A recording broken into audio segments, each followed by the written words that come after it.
Yes, good evening. Good evening. It's my pleasure to be here. Thank you for joining me. I come here every evening at 8 p.m. and I come here to share a word from the Lord, whatever it is the Lord has laid in my heart and told me to say to you. I come at 8 p.m. to share it with you. It's my pleasure to be here again. So let's go. Tonight I'll be talking about the consequences of finishing your wilderness journey. Now, many of us have been on this wilderness journey. Oh, I can tell you, this wilderness, when we're talking of wilderness, the word wilderness, in our spiritual experience, we're talking about that period in our lives, that period in our spiritual lives, where things are not going as they should go. You know, when you know that as the son of God, as the daughter of the Most High, the power and all that you ought to experience, the privileges that you should experience, being a child of God, being a daughter and son of the Most High, you're not experiencing it, even though you are experiencing God Himself, but the realities that you face in the physical, there are more pain, you feel more pain than, joy, than relief. Instead of living large, you are constrained. It's a period of training, a period from going from where you were to, going to where God has promised you. And so tonight I want to talk about consequences of finishing this journey. Because many of us are at the brink of leaving the journey, the wilderness journey, into the promised land. But there are so many errors that our fathers committed in time past that I will not want you and I to commit. Okay, let us look at the wilderness experience of the Israelites. They crossed from Egypt, where they were enslaved and all that, and they were crossing into Canaan, where God had promised their forefathers, promised Abraham, Isaac, Jacob, that they were going to inherit. Now, but while they were crossing and all that, they went through so much pain, so much war, so many of them died, so many things happened. That's to say, there are so many things about you that will fall off. There are so many things about you that the Lord will deal with. Some will die, some things that were so important to you while, you're going through your wilderness experience, God will take them away and all that. Then when the Lord is sure that He has all that is dead in you, all that should not follow you into the promised land, when He knows that they have all dropped, then He, takes you into the promised land. Now, the promised land is where, you see, God has given you room to be all that you are called to. Where the things that you do with your hands, they multiply, His blessings are on them. And then everything you do, has, is like your hand, whatever your hand touches turns to gold. Not necessarily because that place is a place of, like Canaan itself, it wasn't because it had all the things that God described on the surface. Not like it was milk, as if you could find milk and honey on ground, on the bare floor. It's not true, but it was a land promised them. And so every single thing the Lord said about the land, they were able to tap into the land and bring them out themselves. That's your promised land, where whatever you lay your hands on, because it is where He has called you to, He has molded you for, He has prepared you for, they prosper. Now, what are the consequences of finishing your journey and entering into your promised land?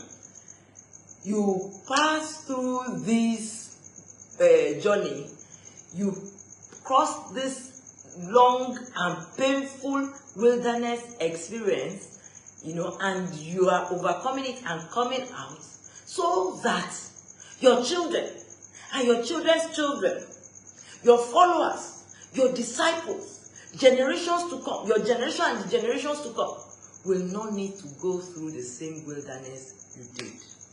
Oh God, this simple thing I said, many general overseers today don't know it. They don't know, because fathers, natural fathers, as in biological fathers and mothers, this is one thing they know they just know it. that the pains that they went through, they try so hard, in fact, sometimes too much, to make sure that their children do not go into it. If you see a mother that was busy, that was always carrying things when she was young and selling on the street, if she has a way, she will do everything to make sure her children don't hawk. But spiritual fathers, sometimes they believe that, look, this is what I went through, so my duty is to be teaching you the things I went through and teaching you to go through them. I mean, actually telling you like it's as if you don't go through them, then you cannot actually get to where they are. No. The purpose of your painful journey, the purpose of your wilderness experience is so that those who are under you, those who you are giving birth to, and generations to come spiritually and otherwise don't have to go through it. Know this and it will be easier for those who follow you. Know this and you will be, the bridge. You will be that force that will help generations and generations to overcome faster, to get to where God wants them to get to faster, because you understand that you have gone through this pain so that others will not. Now, I'm going to mention some of those things that you can't cover for your children no matter what, but at least these ones, just know it, that why is this experience this painful? Just so that I can enter my promised land? And the Lord is saying, no, it's more than so that you can enter your promised land. It is so that you will enter the promised land and you have experienced on behalf of your generations that are still inside you, of the generations of followers and the generations to come, you have experienced what they should have experienced so that they don't need to experience it again. So your wilderness experience is worth every second that you spend in it. Then secondly, so that you can get to the other side. If you do not pass through the wilderness, if you do not take the trip, if you did not do everything if you didn't pass through Red Sea, for instance, if you went through an easier way, then they may follow you, and then the promised land you will never get to, because they will come after you or follow you into the promised land.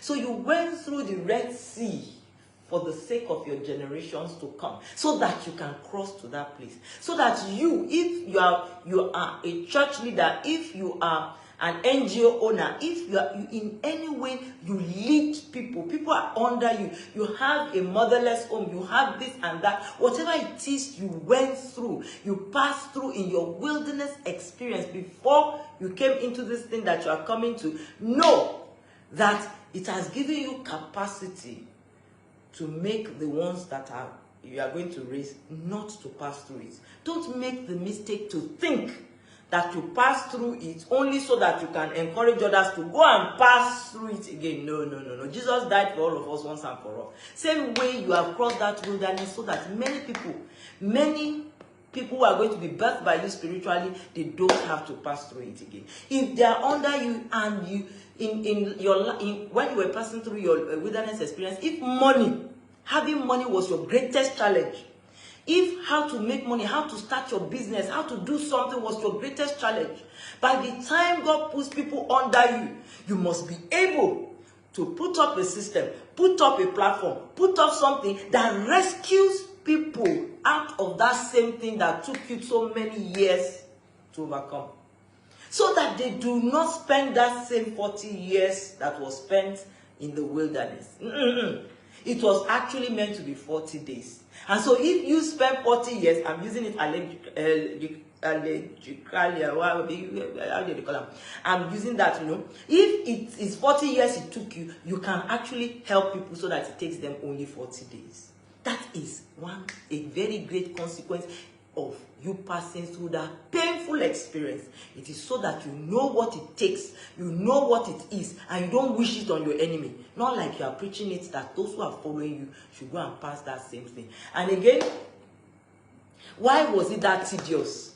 You see, the consequence, the reason that your experience was so tedious, your wilderness experience, why God makes it so tedious is that you were not passing through it for only you alone.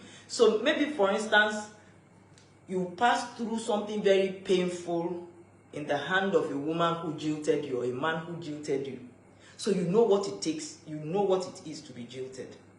You pass through a painful experience in the hands of followers, or people who you loved and you cared for and you did everything for, but they backstabbed you. In fact, they went ahead to want your fall and everything, even though you did all you could to please them. If you now have so many problems and calamities in your wilderness experience, and you are thinking, why? Just to enter this? No, the Lord is made you to go through each of those steps, because those that you are going to birth, those you are going to carry later, they will need that experience that you got. God already knows how many thousands of people, how many hundreds of thousands of people that he is preparing you to meet, that is preparing you such that it's like Jesus went to the cross to die for us. You have already passed on their behalf. You have already passed the wilderness on their behalf. Note. So do not let your wilderness experience waste when you get into the promised land. Don't let it waste by expecting that everyone who is under the administration of your voice is expected to go and start and pass through what you passed through. That is an error. It's just like the children of Israel. After they got there, they should tell all their generations that, okay, if you want to start the journey in life, each of our children must go first to Egypt, then let them pass through and come and get to where we are today, because that was how we got to where we are. No. No. You have passed through it so that the generations after you, so that the followers that are coming after you will not pass through it.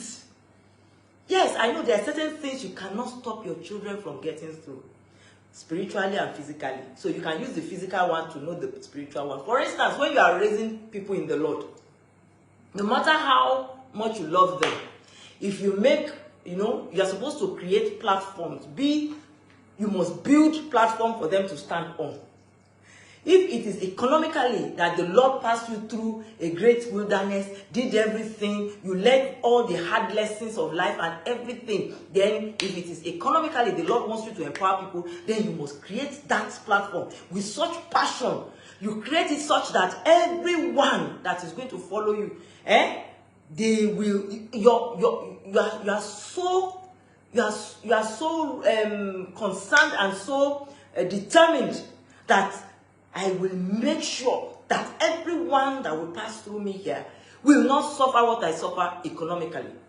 So that if it is a business school you want to have, if it is a business itself that you are having, not because you just want to make money, but after your wilderness experience, you decided that I'm going to have such a company that will be birthing companies, so that anyone who had that kind of desire that I had, but I had no help, any one of such people that meets me will not go through what I went through. This must be your posture. This must be your posture. You are the platform that they will use to cross. You are the bridge that they will use to cross from where you were. Then, that you felt so much pain to cross to the other end, you are going to be the bridge that will help them to cross from one end to the other, so that they do not suffer what you suffer. Not that you are telling them to go back and go and start, that. So you must build platforms. You must build systems. Whatever it is, build it. If the things that plague you in your wilderness, as I said, is lack of spiritual guidance, then you didn't have money to start what you wanted to start. You didn't have this thing. You must build a system that makes it easy for people to access funds, to access counsel, to access every single thing that was difficult for you to. Just make sure that after you have come out of this wilderness experience, know that the Lord has put inside of you the power to rescue people from this. Now, as I was saying, there are certain things, of course, that even though you have passed through, you have done yours, you cannot help your children, biological one and spiritual one, you can't help them to escape it. For instance, intimacy with spouse. If you raise your child, when he gets to the point that he wants to marry, you cannot help him or her to enter the room to go and meet his wife or her husband. So no matter how much you even teach the child, you can even be a good mother and teach the child what sex is, what this is, how to take care of husband, how to take care of wife, and then when they marry, you have to stay away and let them enter the room themselves. Same way, spiritually, if you are raising children, you are raising sons and daughters in the Lord, there is no way you can help them get to that point between them and God. That intimacy between them and God, there is nothing you can do. You can only teach them to that extent. Then, that intimacy has to be between them and God. They are the ones that will interact with God themselves. No matter how much you pray for them, teach them, tell them everything, that you can't do. And then when it comes to birthing what God has put inside of them, you can only come and do omugwo. I'm talking of the spiritual side now. That if you are raising men in the Lord, you know, there are certain things you can't help them to do. You know, you can't help them in intimacy in their relationship with God. You can't. Just like you can't help your daughter in the bedroom with her husband. You can't. Or your son with his wife. You can't. You will have to only teach them what needs to be done and leave them to have that. So there's an extent you can lead people to God, I mean your children to God spiritually, and then you allow them, you know, to have that intimacy. Then when it comes to birthing, whatever it is the Lord puts inside of them, there's nothing you can also do. You cannot use your womb to carry children for this thing. They are the ones that will still carry the children and birth. But you can do omugwo. You can support them. So after you have put everything, your platform, you build everything to support them, you know, you can only watch them so that they will bring out that which God has ministered to them after you have created all the platform for them. And then when they birth, you are there to help them to nurture. If, for instance, the ones that follow you now begin to say, I want to be the solution to corruption in Nigeria, I want to be the solution to teenage pregnant ladies, you want to be solution to all these things, and you are encouraging them, oh, beautiful, the Lord is laying it in my hand, this one, okay, let's do this, okay, then you support them in every way to do it. And then when they birth it, of course, you are there to not say, oh, beautiful. So how are the people? You can do omugwo. You know, so those are some of the things you can't, but, you know, allow them to do themselves. But outside that, God makes you a billionaire, then you are teaching your people, your followers that, you know, this is how we made it in those days. It's not easy. You pray, if you do not pray like so this, you know, when things were hard for me, I know how many hours I used to pray every night. If you cannot pray every night, you don't know what you are doing. I know how we used to do accounting, how I do my accounting. If not for the accounting, I would not have been saved. God taught me this and everything. If you don't do it, no, don't talk. No, see, I'm not asking that you spoon feed people. I'm not asking that you make them self-entitled. No, those ones are even counterproductive. I'm not asking you to raise people who are following you because of what they want to get. No, but I'm saying that after the Lord has dealt with you, He has put inside of you capacity, ability to bring people out of that which you came out from. He has already given you, you already have the potential, the ability, the capability to bring people out of what you are going to in droves. So what you need to do, as soon as you see yourself enter the promised land, is to set in place a system. Build any system that you know that will support making sure that people don't have to go back to where you're coming from.